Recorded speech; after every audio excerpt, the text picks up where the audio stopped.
जब दलाई लामा भागकर भारत आए थे तो वो सबसे पहले तवांग ही पहुंचे थे। दलाई लामा को बर्थडे विश करना चीन को कितना खराब लगा। चीन ने अपने इर्द गिर्द इतने दुश्मन खड़े किए, उतने दुश्मन भारत के भी नहीं। प्रो इंडियन है वो, तो भारत का भी हिस्सा है अरुणाचल, तो जाहिर सी बात वो अपने देश की बात करेंगे। ठीक है। तो इसलिए पूरा अरुणाचल उसका हुआ।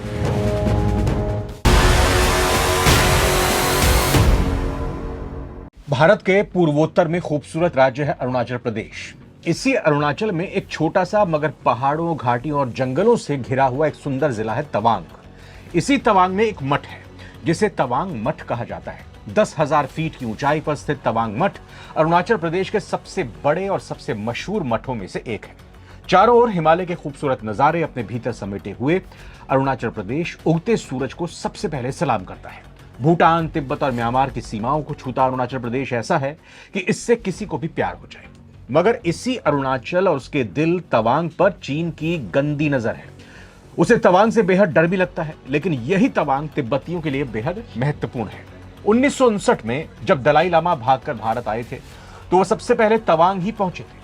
तवांग में ही 17वीं सदी में छठे दलाई लामा का जन्म हुआ था। चीन तवांग जैसे बौद्ध धर्म के पवित्र स्थानों पर कब्जा करना चाहता है। वो ऐसा करके तिब्बत पर अपनी पकड़ को मजबूत करना चाहता है और उसकी बुरी नजर हमेशा तवांग पर रहती भी है। और उसने ऐसी कोशिश साल 1962 में भी भारत चीन युद्ध के दौरान की थी, कब्जा भी कर लिया था। उसकी क्या कहानी थी, भारत को कैसे वापस मिला, आज हम पावर प्ले में नवभारत टाइम्स पर यही जानने की कोशिश करेंगे। नमस्कार, बहुत बहुत स्वागत है आप सभी का। दिनेश मिश्र जी हमारे सहयोगी हमारे साथ हैं। navbharattimes.com पर आप एक्सप्लेनर आर्टिकल्स लिखते हैं, इस पर एक आर्टिकल भी लिखा है। डिस्क्रिप्शन में मैं पूरा आर्टिकल जो और विस्तार से आप पढ़कर अपनी जानकारी हासिल कर सकते हैं, ज्ञानवर्धक कर सकते हैं। और साथ ही साथ जो कंपटीशन की तैयारी करने वाले स्टूडेंट्स हैं उनके लिए और जो जीके में इंटरेस्ट रखने वाले लोग हैं उनके लिए यह जानकारी बेहद इंपॉर्टेंट होती है। सीधा पॉइंट पर आते हैं। तवांग का दलाई लामा से क्या कनेक्शन है, चीन क्यों कब्जा करना चाहता है तवांग पर, और भारत का अभी तक क्या कुछ रुक रहा है, एक एक करके दिनेश जी। सबसे पहले तो बात करते हैं तवांग की। तवांग नाम जो है एक दिव्य घोड़े के नाम पे पड़ा है। अच्छा। कि दिव्य घोड़े का आशीर्वाद।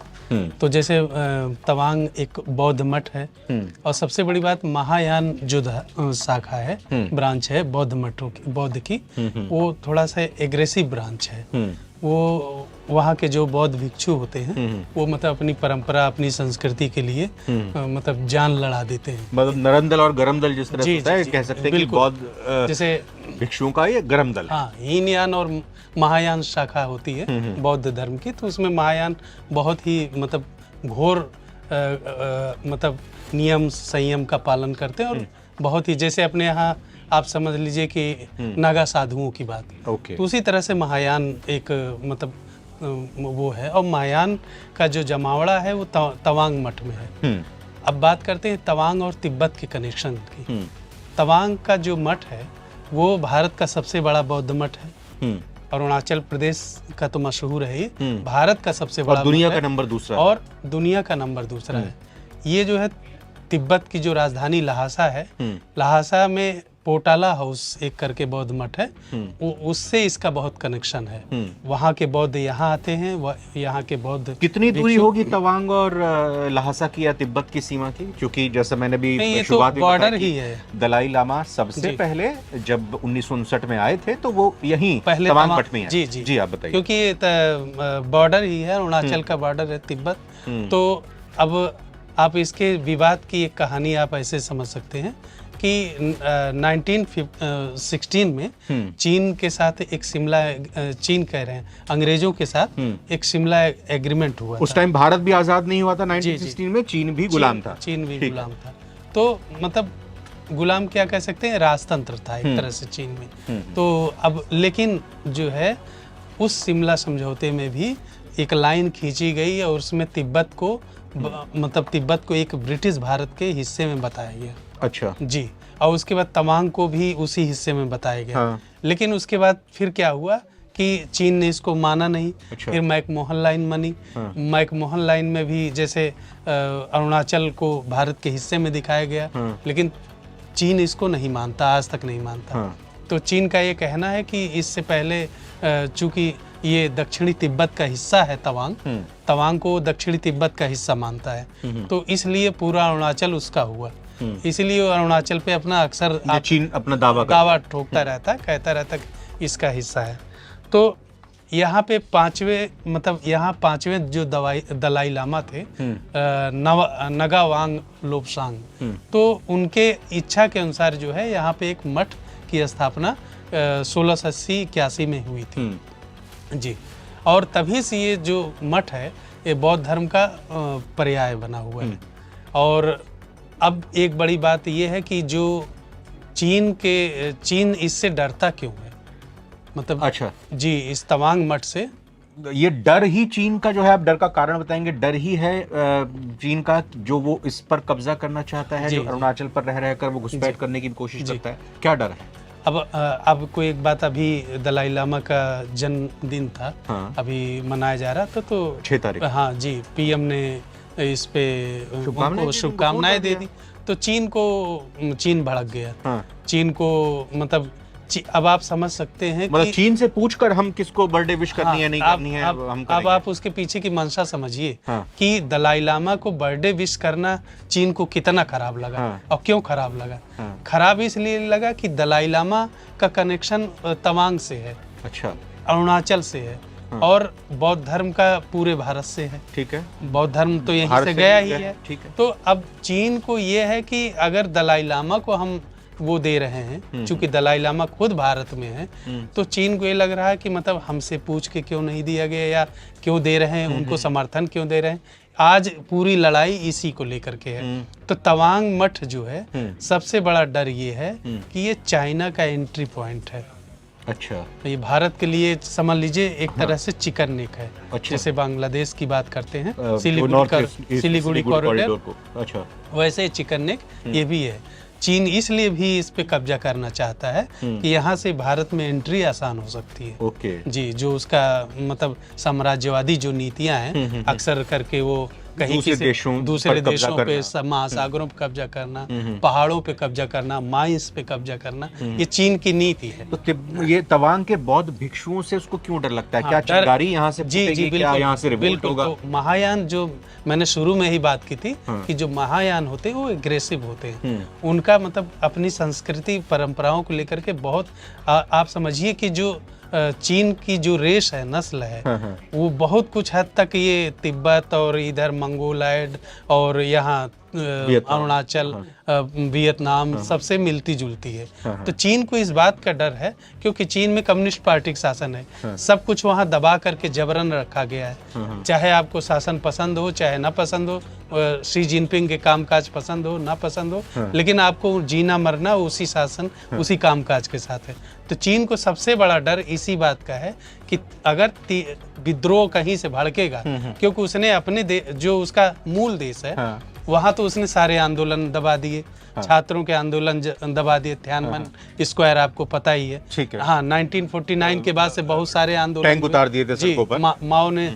माओ ने सांस्कृतिक उसकी क्रांति के खिलाफ बहुत। तो लेकिन परमाणु संपन्न देश है ना वो, तो पाकिस्तान और बाकी तमाम देशों को उधार के हथियार देता है। तो यहाँ के बौद्ध भिक्षुओं से उससे किस तरह का डर है?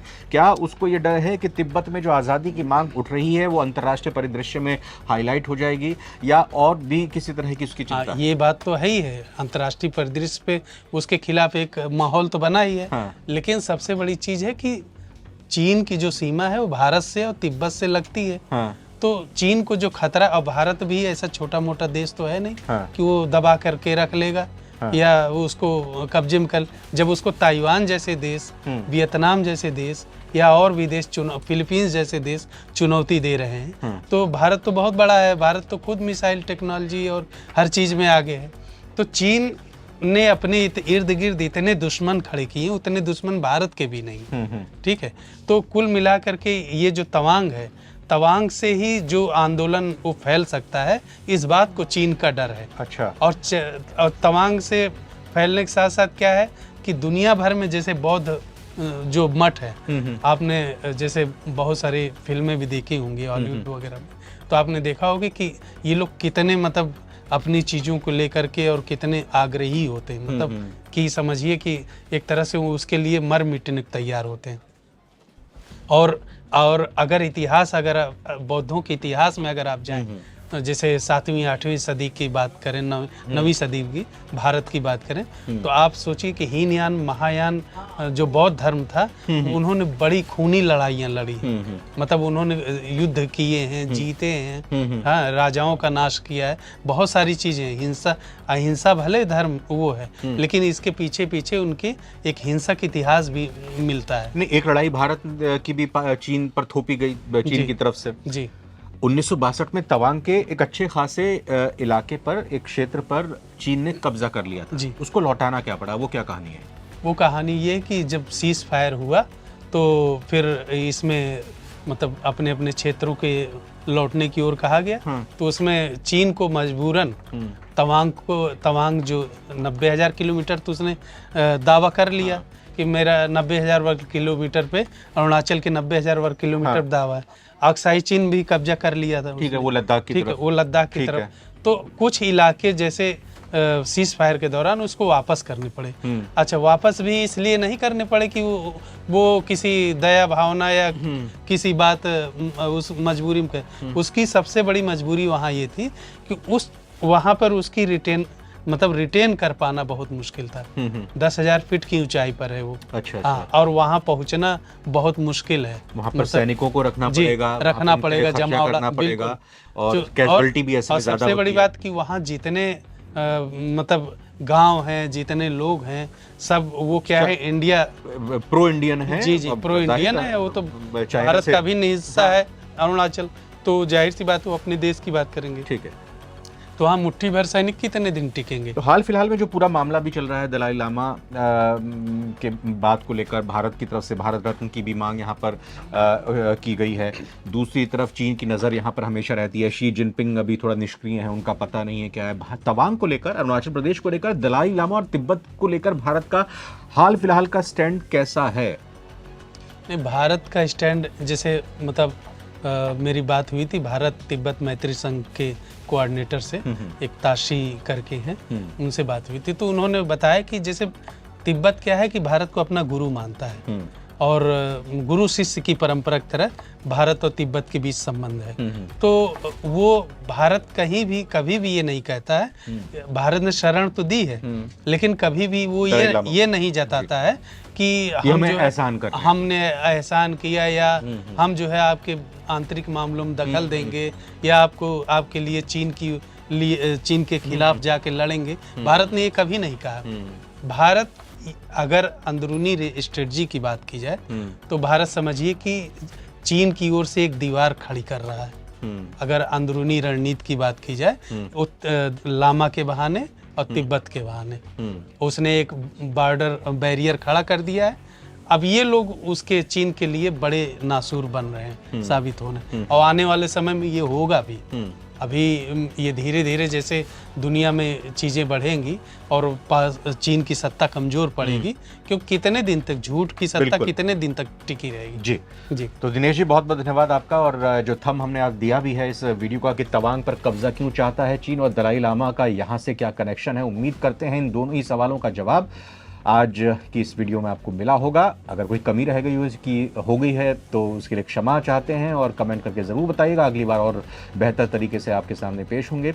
वीडियो अच्छी लगी होगी तो लाइक कीजिएगा और चैनल को सब्सक्राइब करना बिल्कुल मत भूलिएगा। दिनेश जी, बहुत बहुत शुक्रिया। शुक्रिया, थैंक यू।